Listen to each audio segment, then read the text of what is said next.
Hello friend, कैसे हो आप लोग।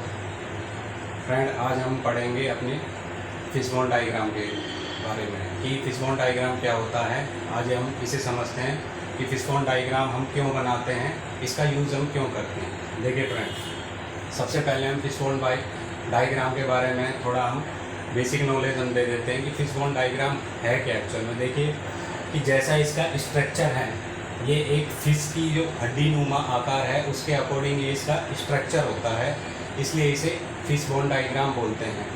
ठीक है, इसका दूसरा नाम है इशिकावा डायग्राम। इशिकावा इसलिए बोलते हैं, डेवलप किया था, ठीक है, तो इसलिए इसे फिशबोन डायग्राम बोलते हैं और इशिकावा डायग्राम भी बोलते हैं। इसमें क्या होता है फ्रेंड कि मान लीजिए कि कोई, अब ये बनाते क्यों हैं, सबसे पहले हमें ये समझना है कि इसे बनाते क्यों हैं। मान लीजिए कि कोई प्रॉब्लम आई है, या हमारी इंटरनल प्रॉब्लम हो सकती है या कस्टमर एंड से कोई प्रॉब्लम हमें ऑब्जर्व हुई है, ठीक है। तो उस केस में हम क्या करेंगे कि जो प्रॉब्लम आई है हम उसका पता करेंगे कि ये प्रॉब्लम क्यों आई है, ठीक है। उसके अगेंस्ट हम एक्शन लेंगे और उसको ख़त्म करेंगे। तो सबसे पहले हमें ये मालूम करना है कि वो प्रॉब्लम कैसे बनी है।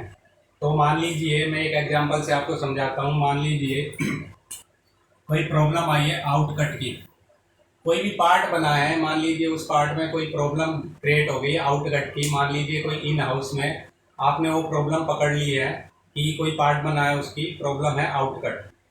अब वो पार्ट बना क्यों है उसका हमें पता करना है, ठीक है।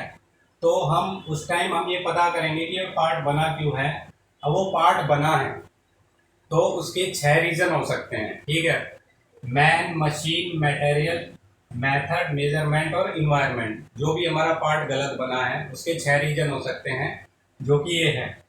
अब क्या है कि ये जो फिशबोन डायग्राम होता है ये पोटेंशियल कोजेस को आइडेंटिफाई करने के लिए बनाया जाता है, मतलब संभावित कारण कि ये जो पार्ट गलत बना है उसके क्या क्या संभावित कारण हो सकते हैं, उसका हम एनालिसिस करेंगे, ठीक है। कि वो मैन की वजह से गलत बना है, या मशीन में कोई फॉल्ट था उस वजह से गलत बना है, मटेरियल में कोई डिफेक्ट था इस वजह से गलत बना है, या जो हमारा मेथड है वो गलत यूज हुआ है इस वजह से वो पार्ट गलत बन गया है, मेजरमेंट करते टाइम कोई प्रॉब्लम आई है तो गलत बना है, या इन्वायरमेंट की कोई प्रॉब्लम थी इस वजह से गलत बना है, ठीक है।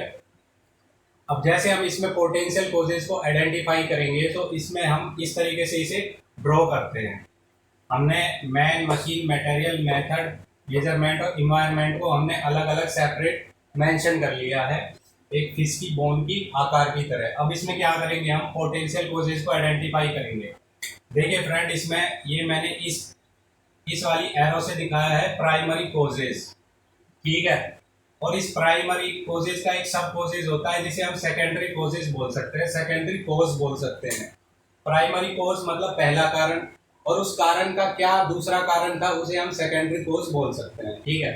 अब मान लीजिए कोई आउटकट की प्रॉब्लम आई है तो उसका हम एनालिसिस करेंगे। सबसे पहले हम मैन पे जाएंगे कि जिस ऑपरेटर ने बनाया है, ठीक है, वो स्किल्ड था या नहीं था, उसको उस प्रोडक्ट के बारे में पूरी नॉलेज थी या नहीं थी, तो उसका हम एनालिसिस करेंगे, ठीक है, कि ऑपरेटर स्किल्ड है या नहीं है, ऑपरेटर को उस प्रोडक्ट के बारे में पता है या नहीं पता। तो ये हम दो हमारे पोटेंशियल कोजेज हो गए मैन के रिगार्डिंग, ठीक है। उसके बाद आता है मशीन के रिगार्डिंग। मशीन के रिगार्डिंग हम पोटेंशियल कोजेज मतलब संभावित कारण जानने की कोशिश करेंगे कि जो हमारे पार्ट बना है आउटकट का उसमें मशीन का कोई रोल तो नहीं है, मशीन में कोई फॉल्ट होने की वजह से कुछ प्रॉब्लम तो नहीं हुई। तो फिर हम मशीन पे जाके उसके प्राइमरी कोजेस को आइडेंटिफाई करेंगे, मतलब मशीन में कुछ भी हो सकता है, कोई टूल लूज तो नहीं था, कोई नट लूज तो नहीं था जिस वजह से आउटकट हो गया। तो मशीन में हमारे ये आएंगे, ठीक है। अब आ जाता है मटेरियल।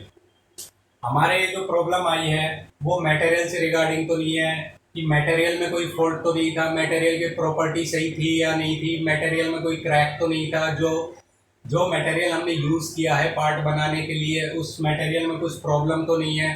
तो यहाँ से हम मटेरियल के हम पोटेंशियल कोजेस को पहचानने की कोशिश करेंगे, ठीक है। उसके बाद आता है मेथड। मेथड में क्या होता है फ्रेंड कि जैसे मान लीजिए प्रॉब्लम आई है, तो प्रॉब्लम बनी कैसे है। सपोज कि कोई ऑपरेटर वो पार्ट बना रहा है, उसके पास कोई इंस्ट्रूमेंट है, मान लीजिए वर्नियर कैलिपर्स है, माइक्रोमीटर है, तो मेथड में क्या है कि उसने जब वो पार्ट बनाया तो उसने वो मेजर किया होगा, ठीक है। तो मेजर करते टाइम कि उसने जो उसका तरीका था चेक करने का वो सही तरीके से किया है या नहीं किया है, या मान लीजिए कोई काम हमें राइट हैंड से करना था या उसकी जगह उसने लेफ्ट हैंड यूज़ कर लिया, या कोई पार्ट हमें जिग से चेक करना था उसने जिग से चेक नहीं किया, उसे मेथड का प्रॉपर पूरा पता है या नहीं पता। तो ये सारी चीज़ें हम पहचानने की कोशिश करेंगे मेथड के अंदर। मतलब जो मेथड है, जो हमारा काम करने का तरीका है, जो हमारा पार्ट को चेक करने का एक मेथड होता है, वो उसने सही से फॉलो किया है या नहीं किया, क्या उस ऑपरेटर को वो चीज़ पता है या नहीं पता, वो मेथड उसने सही यूज किया है या नहीं किया। तो ये सारी चीज़ें मेथड के अंतर्गत आती हैं, ठीक है। अब आता है मेजरमेंट।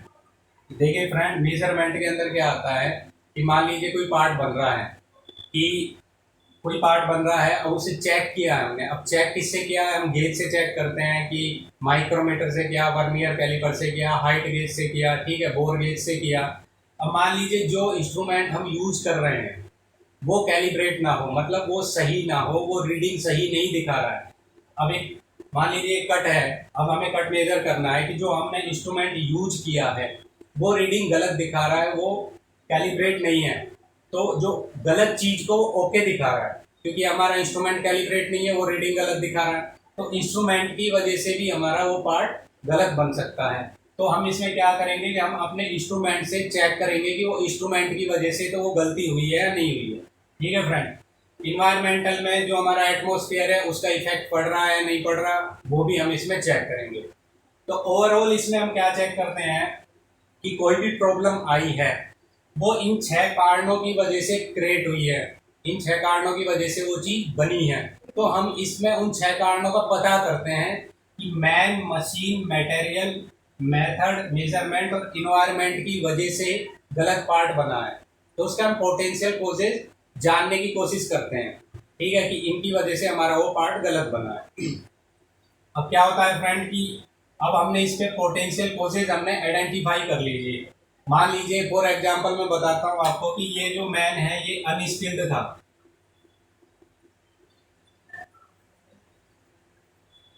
अनस्किल्ड था, तो हमें ये प्रॉब्लम मिल गई।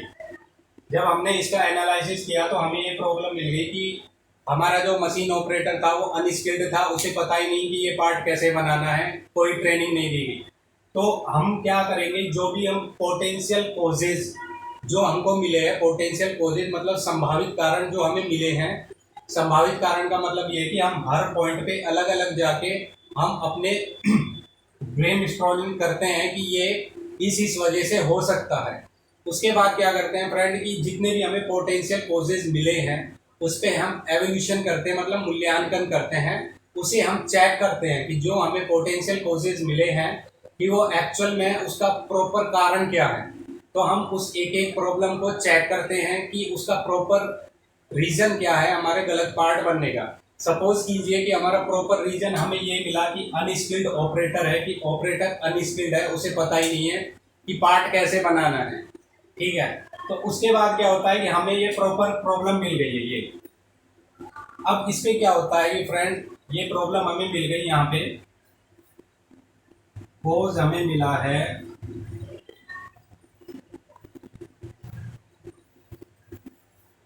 Unskilled unskilled operator.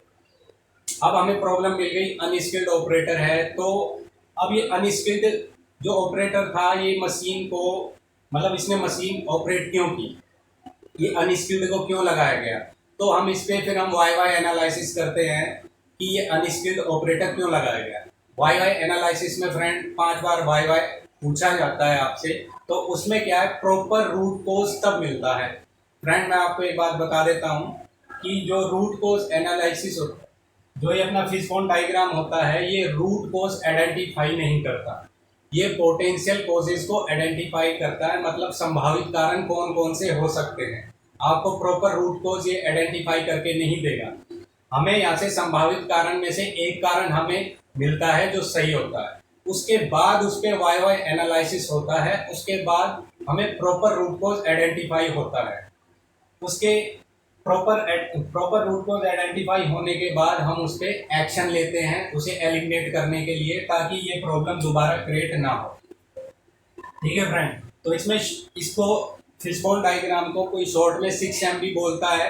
6M में भी यही होता है, 6M, man, machine, material, method, measurement और इन्वायरमेंट। इसे 6M भी कोई बोल देते हैं। तो ये चीज़ मैं मानता हूँ कि आपको क्लियर हो गई होगी कि फिशबोन डायग्राम हमें पोटेंशियल कोजेस को आइडेंटिफाई करने में मदद करता है, रूट कोज आइडेंटिफाई करने में मदद नहीं करता। ये हमें संभावित कारण बताता है। ठीक है फ्रेंड, तो मैं आशा करता हूँ कि आज का ये वीडियो आपको समझ में आया होगा कि फिशबोन डायग्राम हम क्यों यूज करते हैं, इसका पर्पस क्या है। और फ्रेंड, आपसे लास्ट में एक मेरी रिक्वेस्ट है, मेरा चैनल लाइक और सब्सक्राइब करें, ताकि जो नए व्यूवर्स हैं वो इसको प्रॉपर समझ सके कि फिशबोन डायग्राम होता क्या है और इसे क्यों यूज करते हैं। Thank you.